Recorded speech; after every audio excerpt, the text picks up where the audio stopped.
Estilo. Punto. Perfección.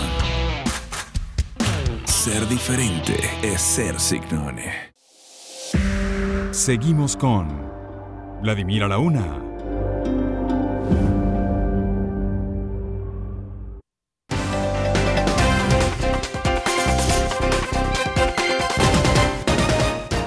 Bueno, continuamos con Tomás Guanipa, secretario general de Primera Justicia. Hay un hecho concreto, que es que el presidente Nicolás Maduro está al mando del poder. Por mucho que se promovió la abstención, el gobierno del presidente Maduro está en plena actuación y la Asamblea Nacional Constituyente también. Esa realidad no influye para nada en la estrategia y la táctica de la oposición. Pero fíjate, por supuesto que siguen en un poder que han asumido por el control institucional que tienen, pero con un rechazo del pueblo cada vez mayor. Y yo no sé si ellos están viendo eso. A mí me preocupa profundamente, Vladimir, que nosotros sintamos que el gobierno está mucho más fuerte porque mantienen el poder formal cuando no nos damos cuenta que la gente se está desgarrando por la situación que está viviendo. Sienten que el gobierno no les está resolviendo habilidades en que se presentó el 20 de mayo. Porque si en esa elección hubiese participado el 75% que participó en la elección de 2015 y los votos se hubiesen contado sin puntos rojos, sin control de las mesas, el triunfo de la oposición hubiese sido abrumador. Y en ese sentido el gobierno tiene que entender, Vladimir, que hay una gran mayoría social, popular. Si quieren nos borran a nosotros del mapa. Con la persecución nos meten presos a todos y nos borran del mapa a la oposición. Y va a pasar que la mayoría popular que no quiera el gobierno se va a mantener y se va a seguir consolidando. ¿Y eso garantiza un cambio de gobierno? Pero eso garantiza una presión que tiene que existir, porque al final los países que buscan la libertad y que buscan la autodeterminación y que buscan que el pueblo pueda escoger, no puede dejar de luchar, porque en definitiva el mensaje que nos quieren dar algunos es que nosotros tenemos que calarnos, vivir con una hiperinflación como la que estamos viviendo, montarnos en camión volteos para poder llegar al trabajo, montarnos en una situación de esperar la lluvia para agarrar el agua para nuestra casa, llorar para rezarle a Dios para que se cure un hijo porque no hay medicinas para poderlo curar, y eso créeme que ningún pueblo se lo aguanta, Vladimir. Y en ese sentido yo creo que hay que hacer una reflexión profunda a los extremos, al radicalismo, de lado y lado, que está más preocupado por ver cómo se confrontan y cómo se enfrentan, para darnos cuenta que hay millones de venezolanos que están muriendo de hambre y que no podemos permitirnos que esto siga pasando. ¿Y cuál es la hoja de ruta para enfrentar esa situación? La hoja de ruta que la oposición en esta coyuntura, Tomás. Mira, lo primero es la lucha social para generar una presión. Caramba, ¿qué pasó? La Interamericana Democrática.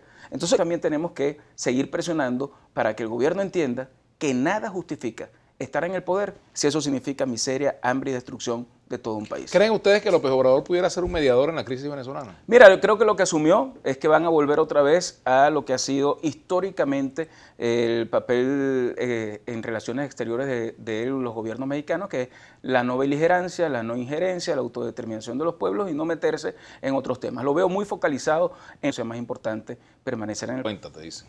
Bueno, es que aquí yo entiendo la desesperación de la gente y yo creo que al final el gobierno también tiene que entender que la situación que está pasando el país es muy grave y que tú no puedes estar a lo macho manteniendo el poder porque esto es una olla de presión, que al final cuando estalla para todos lados. Y en ese sentido yo sí entiendo la preocupación, entiendo la angustia y entiendo el sentido de urgencia. Y en ese sentido también hago una reflexión para quienes somos dirigentes de la unidad. Algunos dicen, no han dado la cara. Nosotros estamos todos los días en la calle. Nosotros estamos todos los días en un barrio, nosotros estamos todos los días hablando con el ciudadano, pero sí tenemos que asumir como colectivo, como unidad, un sentido de emergencia y de urgencia frente a lo que está pasando en el país. Aquí dice, por ejemplo, José Vicente, es que su lucha contra el gobierno es la que nos ha afectado a nosotros. ¿Qué nos puede favorecer que Borges y compañía pidiendo bloqueo a cuenta del gobierno? Solo ellos y al régimen. Bueno, sí. yo creo que eso es bueno aclararlo. Yo no he visto a Julio Borges planteando bloqueos al gobierno de venezolanos. Y en ese sentido, yo creo que hay que recordarles a todos, la situación que estamos atravesando no es por sanciones. Las sanciones que yo he visto hasta ahora son sanciones personales, que podemos estar o no estar de acuerdo, pero son sanciones personales, no son sanciones al gobierno venezolano. Y en ese sentido, lo que sí te puedo decir es que al final, para los que estamos aquí adentro, lo que más nos ha afectado es la gestión del gobierno de Nicolás Maduro, y esa créeme que es una sanción que pesa duro en los bolsillos y en la calidad de vida de los A venezolanos. mí también me dan lo mío por aquí. Alan Clavijo.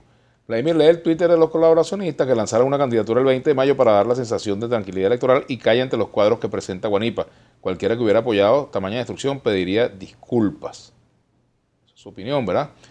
Otro planteamiento por aquí. ¿Cuándo vendrá dicho cambio? El pueblo de Venezuela sigue siendo diezmado por el hambre, no por falta de medicina y otros servicios que no sirven. Nelson Rodríguez Mayora. La gente tiene una urgencia por el cambio importante. Ahora, también creo, Vladimir, que ha llegado el momento para dejar a un lado la autocrítica permanente y entender que el adversario está en la acera de enfrente y que el pueblo venezolano lo que exige es unidad en el propósito de lograr un país donde haya libertad. Hugo Araujo Díaz, yo sí quiero ver presos a quienes nos han perseguido, no es venganza, es justicia. Bueno, pero es que ese es el tema. Yo te digo, yo tengo mis prioridades bien claras y mi prioridad es ver a la gente que yo he visto llorar en las calles por no tener que comer, al que me he encontrado en Lima, en México, en Colombia, pasando necesidad, regresar al país, ver a la familia unida otra vez, ver al venezolano que puede estudiar y trabajar en Venezuela para toda su vida. Esas son mis prioridades. Lo demás está muy por debajo y el que tiene sed de venganza al final no está ayudando a que Venezuela pueda reconciliarse, que yo creo que es un tema muy importante. Porque lo decía un chavista allí, el chavismo es una realidad